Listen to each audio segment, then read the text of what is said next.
नमस्कार बच्चों, स्वागत है आपका आज की इस क्लास में। आज के पहले की क्लास में हमारा जो टॉपिक चल रहा था वो है प्रोटीन, एमिनो अम्ल और पेप्टाइड। तो इसके पहले की क्लास में हम पढ़ चुके हैं प्रोटीन के बारे में, एमिनो अम्ल के बारे में, जिसमें हमने देखा था कि ये जो प्रोटीन होते हैं, हम थोड़ा सा रिवाइज करें अगर पहले की क्लास में, तो हमने कहा था प्रोटीन होते हैं अल्फा एमिनो अम्ल के बहुलक, अल्फा एमिनो अम्ल के बहुलक। और फिर उसके बाद हमने कहा था क्योंकि इसमें क्या है, एमिनो अम्ल, तो एमिनो अम्ल क्या होते हैं, तो हमने एमिनो अम्ल की डेफिनेशन देखी थी, जिसमें हमने कहा था कि ऐसे कार्बनिक यौगिक जिसमें एमीन और अम्ल दोनों क्रियात्मक समूह पाए जाते हैं। एमीन मीन्स क्या, NH2, एमीन मीन्स NH2 और अम्ल मीन्स COOH, कार्बोक्सिलिक क्रियात्मक समूह दोनों साथ में पाए जाते हैं, उसे हम कहते हैं एमिनो अम्ल। और अब इसके बाद का जो हमारा टॉपिक है वो है पेप्टाइड, जो कि हमको आज की क्लास में पढ़ना है, क्योंकि हमारे पास टॉपिक था प्रोटीन, और प्रोटीन को क्लियर करने के लिए आवश्यक था कि हम ये शब्दों को भी जाने अच्छे से कि ये होते क्या हैं। ठीक है, तो 2 लाइन तो ये इसके आगे वाली क्लास में मैंने आपको समझा दी है। आज का जो हमारा मेन टॉपिक है वो है पेप्टाइड, और पेप्टाइड को जानने के बाद हम देखेंगे कि प्रोटीन क्या होते हैं, है ना। हमको चाहिए थी प्रोटीन की डेफिनेशन, और प्रोटीन की डेफिनेशन के लिए हमारी ये जो दोनों क्लास कंटिन्यू आपको अटेंड करना बहुत जरूरी है। तो पेप्टाइड की बात करें हम, तो ये दोनों क्लियर आपका। अब हम फिर से बात करते हैं जो पेप्टाइड है कि वो होते क्या हैं। तो प्रोटीन और एमिनो अम्ल के बारे में जानने के पश्चात जब हम इसके बारे में देखते हैं तो यहाँ पर कहा जाता है कि एमिनो अम्ल के संघनन के फलस्वरूप पेप्टाइड बनते हैं। एमिनो अम्ल के संघनन के फलस्वरूप पेप्टाइड बनते हैं। अब हमने क्या कहा, संघनन के फलस्वरूप, संघनन का मतलब क्या होगा, इन दोनों का जोड़ना, है ना। तो यहाँ पर कहा जाता है, आप नोट कर सकते हैं इसे, कि जब 2 या 2 से अधिक समान या भिन्न एमिनो अम्ल आपस में संघनन के फलस्वरूप जल का विलोपन करते हैं। 2 या 2 से अधिक एमिनो अम्ल संघनन के फलस्वरूप जल का विलोपन करते हैं, तो इनके संघनन से जो कार्बनिक यौगिक बनते हैं उसे हम पेप्टाइड कहते हैं।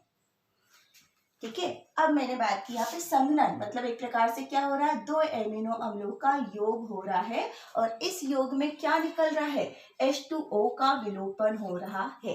अब अगर हम एमिनो अम्ल की बात करें तो हमने पढ़ क्या है, एमिनो अम्ल होते हैं NH2, हमने यहाँ पर लिखा CHR, एक नॉर्मल जो एमिनो अम्ल है जिसको हम दर्शाते हैं COOH, ये हुआ एक एमिनो अम्ल। हम बात कर रहे हैं 2 या 2 से अधिक, तो हम यहाँ पर लेने वाले हैं 2 एमिनो अम्ल कि एक एमिनो अम्ल ये, और एक और हमने लिया जिसमें हमने लिखा NH2 CHR COOH। तो यहाँ पर ये जो एमिनो अम्ल है एक समान भी हो सकते हैं, अलग अलग भी हो सकते हैं। तो यहाँ पर जैसे इसको मैंने लिखा R1 और इसे मैं लिख देती हूँ R2, मतलब 2 अलग अलग एमिनो अम्ल जब ये संघनन करते हैं, मतलब आपस में क्रिया करते हैं, तो यहाँ पर कहा जाता है इन एमिनो अम्लों में से एक एमीन अम्ल का हाई OH समूह, एक एमिनो अम्ल में जो अम्लीय समूह है उसका OH, और दूसरा जो एमिनो अम्ल है इसका यहाँ का जो हाइड्रोजन है, ये आपस में क्रिया करके बना लेते हैं H2O। मतलब यहाँ पर ये दोनों आपस में जुड़ रहे हैं और विलोपन किसका हो रहा है, H2O माइनस लिख रही हूँ, मतलब कि निकल रहा है। जब ये निकल जाता है और निकलने के पश्चात जब इसे हम जोड़ते हैं तो हमें जो मिल रहा है वो क्या है, उसकी अगर हम संरचना देखें तो ये देखिए, ये R1, यहाँ पर आ जाएगा CO, ये OH, इसका हाइड्रोजन निकल गया तो क्या बचा, NH, यहाँ पर आ गया CH, ये है R2, और यहाँ पर हो गया COOH। ये तो जब हमने 2 एमिनो अम्ल का संघनन देखा तो वहां पर हमने कहा जब 2 एमिनो अम्ल आपस में संघनन करते हैं और संघनन के फलस्वरूप जो कार्बनिक यौगिक बनते हैं उसे हम क्या कहते हैं, पेप्टाइड। ठीक है, अब ये जो पेप्टाइड है वो साथ में आता है पेप्टाइड बंध क्या है है ना। मुख्य रूप से हमको इसमें यही बताना पड़ता है कि पेप्टाइड बंध क्या है। तो हमने तो कहा कि एमिनो अम्ल के संघनन के फलस्वरूप पेप्टाइड बनते हैं। और जब पेप्टाइड बनते हैं तो पेप्टाइड बनने पर, जैसे मैंने कहा ये एक पेप्टाइड है और ये जो पेप्टाइड है वो किससे जुड़ा हुआ है, तो अगर हम देखते हैं यहाँ पर ये जो पेप्टाइड है वो इससे जुड़ा हुआ है, मतलब एक का CO और दूसरे का NH, ये आपस में इसको जोड़ के रखते हैं। तो दो पेप्टाइडों को जो आपस में रखता है जोड़ के, उस बंध को हम कहते हैं पेप्टाइड बंध।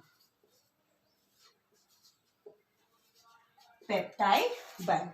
तो यहाँ पर हो गया कि जब एमिनो अम्ल आपस में जिस बंध से जुड़े होते हैं, एमिनो अम्ल आपस में जिस बंध से जुड़े होते हैं उसे हम कौन सा बंध कहते हैं, पेप्टाइड बंध। तो दो अलग अलग चीजें हो जाती हैं, एक तो कहा गया कि पेप्टाइड क्या है और दूसरा कहा गया कि पेप्टाइड बंध क्या है। तो हमने कहा कि एमिनो अम्ल के संघनन के फलस्वरूप पेप्टाइड बनते हैं और दो या दो से अधिक एमिनो अम्ल जिस बंध से जुड़े होते हैं उसे हम क्या कहते हैं, पेप्टाइड बंध, जिसमें मुख्य रूप से क्या होता है, CONH। ये आपका एक ऑब्जेक्टिव क्वेश्चन भी होता है कि पेप्टाइड बंध की जो इकाई है वो क्या है, CONH। ठीक है, तो ये हुआ आपका पेप्टाइड।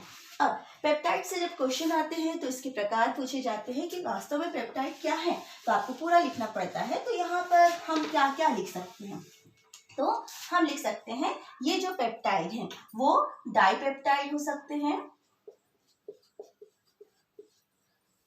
ट्राइपेप्टाइड भी हो सकते हैं, पॉलीपेप्टाइड भी हो सकते हैं। अब ये कैसे होते हैं, है ना। तो हमने कहा जो पेप्टाइड हैं, जब दो एमिनो अम्ल का संयोग होता है तो उससे जो पेप्टाइड बनता है उसे हम क्या कहते हैं, डाइपेप्टाइड। दो एमिनो अम्ल के संयोग से बनने वाले पेप्टाइड को हम कहते हैं डाइपेप्टाइड। इसी प्रकार से तीन एमिनो अम्ल के संयोग से बनने वाला जो पेप्टाइड है उसे हम क्या कहेंगे, ट्राइपेप्टाइड। ठीक है, अब बात करते हैं पॉलीपेप्टाइड। अब यहाँ पे ट्राई के बाद टेट्रा है, पेंटा है, हेक्सा भी आता है ना। लेकिन जब पॉलीपेप्टाइड की बात करते हैं तो पॉलीपेप्टाइड में कहा जाता है 10 या इससे अधिक एमिनो अम्ल के संयोग से जब पेप्टाइड बनते हैं उसे हम कहते हैं पॉलीपेप्टाइड। मतलब 10 या 10 से अधिक एमिनो अम्लों के संयोग से पॉलीपेप्टाइड बनते हैं। ठीक है, तो यहाँ पर पेप्टाइड के बारे में हम ये लिख सकते हैं। अब हम फिर से आ जाए कहाँ, प्रोटीन में। ठीक है, जब मैंने ये क्लास स्टार्ट की थी तो मैंने कहा था ये तीनों ही टॉपिक एक दूसरे से रिलेटेड हैं, कि हमने कहा था जो प्रोटीन होते हैं वो एमिनो अम्ल के बहुलक होते हैं। बहुलक का मतलब होता है बहुत सारे एमिनो अम्ल का आपस में जोड़ना, है ना। और हमने कहा जब बहुत सारे एमिनो अम्ल आपस में जुड़ते हैं, हमने कहा दो एमिनो अम्ल जुड़ते हैं तो उससे डाइपेप्टाइड बनता है, तीन एमिनो अम्ल जुड़ते हैं तो उससे ट्राइपेप्टाइड बनता है। इसी प्रकार से 4 से टेट्रापेप्टाइड है, 5 से पेंटापेप्टाइड है, और जब 10 या 10 से अधिक एमिनो अम्ल मिलते हैं तो पॉलीपेप्टाइड बनता है। तो ये जो प्रोटीन है वास्तव में वो क्या है, वो एक पॉलीपेप्टाइड है। जो प्रोटीन है वो वास्तव में क्या है, पॉलीपेप्टाइड है। लेकिन कैसा पॉलीपेप्टाइड है, इसमें कितने एमिनो अम्ल बहुलक के रूप में जुड़े होते हैं, बहुलक है एमिनो अम्ल का, है ना। और एमिनो अम्ल के बहुलीकरण से क्या बन रहा है, पॉलीपेप्टाइड। तो मतलब कि वास्तव में कि जो प्रोटीन है वो क्या है, पॉलीपेप्टाइड है। अब ये जो पॉलीपेप्टाइड है उसकी अगर हम डेफिनेशन लिखें, आपने इसे नोट कर लिया, पहले इसको नोट कर लें।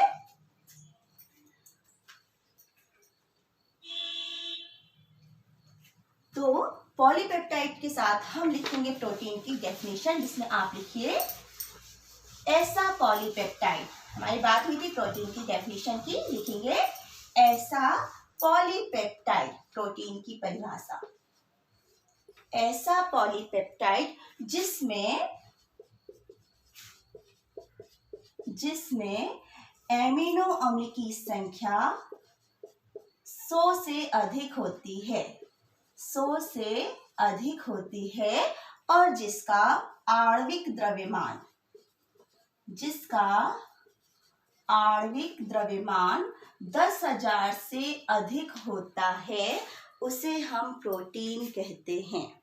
उसे हम क्या कहते हैं, प्रोटीन कहते हैं। तो हमें अब जाके मिली प्रोटीन की डेफिनेशन। जो हमारी क्लास स्टार्ट हुई थी उसमें हमने कहा था, एक लाइन का क्वेश्चन था हमारा, हमने आंसर बना दिया था कि प्रोटीन क्या है, एमिनो अम्ल के बहुलक हैं। लेकिन हमने देखा कि एमिनो अम्ल क्या होते हैं। जब हमने कहा बहुलक होते हैं मतलब कि बहुत सारे एमिनो अम्ल जुड़ते हैं, और जब बहुत सारे एमिनो अम्ल जुड़ते हैं तो उसे हमने क्या कहा, पॉलीपेप्टाइड, है ना। अब जब पॉलीपेप्टाइड की बात आई तो पॉलीपेप्टाइड ही प्रोटीन होंगे, लेकिन जो प्रोटीन होते हैं उसमें ये जो पॉलीपेप्टाइड है, उस पॉलीपेप्टाइड में एमिनो अम्ल की जो संख्या है वो 100 से अधिक होनी चाहिए। इसके लिए लिमिटेशन भी है, 100 से 140 के बीच में कहीं आपको मिल जाता है ना, कि 100 से 140 के बीच में होती है। मुख्य रूप से ये अल्फा एमिनो अम्ल के बहुलक होते हैं, मतलब कि इसमें अल्फा एमिनो अम्ल की संख्या 100 से अधिक होती है, और जब ये आपस में जुड़ते हैं तो इनका जो आणविक द्रव्यमान है वो 1000 से अधिक होना चाहिए, उसे हम प्रोटीन कहते हैं। ठीक है, तो ये हुई आपकी कंप्लीट प्रोटीन की डेफिनेशन, केवल डेफिनेशन। ठीक है, क्योंकि हमने टॉपिक जो लिया था, हमने कहा था केमिस्ट्री केमिकल्स में हम रासायनिक रूप से आपको बताने वाले थे कि प्रोटीन क्या है। तो प्रोटीन बताने के लिए हमें आवश्यकता पड़ी एमिनो अम्ल की, और साथ ही हमने पढ़ लिया इसमें पेप्टाइड। ठीक है, तो ये कंप्लीट हुआ हमारा 2 क्लास में, और दोनों क्लास को आप कंबाइन करके जब पढ़ेंगे तो आपको दोनों चीज़ें, ये तीनों चीज़ें बहुत अच्छे से समझ में आ गई होंगी। ठीक है, तो प्रोटीन की डेफिनेशन आप नोट कर लिए होंगे। एमिनो अम्ल अलग से पूछा जाता है, पेप्टाइड अलग से पूछा जाता है, पेप्टाइड बंध पूछा जाता है, ज्यूटर आयन पूछा जाता है। तो इसके बीच बीच में मैंने बहुत सारे क्वेश्चंस बताए हैं जो आप अच्छे से पढ़ें, अच्छे से समझें और नोट करें, क्योंकि एग्जाम के लिए बहुत ही इंपॉर्टेंट टॉपिक है ये कि क्या होते हैं। और मैंने वैसे भी आपसे कहा था कि ये जो प्रोटीन है, जिससे कि हमने कहा हमारे जो शरीर के निर्माण के लिए प्रोटीन बहुत आवश्यक है, तो जो चीज़ बहुत आवश्यक है उसकी केमिस्ट्री तो हमको पता होनी ही चाहिए, है ना। तो केमिस्ट्री के रूप में हमने देखा कि वास्तव में प्रोटीन में क्या होता है, एमिनो अम्ल होते हैं, एमिनो अम्ल में एमीन होता है, कार्बोक्सिलिक समूह होता है, और जो आपस में पेप्टाइड बंध से जुड़े होते हैं, और पेप्टाइड बंध से जब जुड़ते हैं तो पॉलीपेप्टाइड बनाते हैं, और इन पॉलीपेप्टाइड में एमिनो अम्ल की संख्या 100 से अधिक होती है, उससे मिलते हैं प्रोटीन। ठीक है, तो रासायनिक रूप से मैंने आपको समझाया प्रोटीन क्या होते हैं। तो आप अच्छे से वीडियो को देखें, क्लास को समझें और ज़रूर नोट करें। Thank you.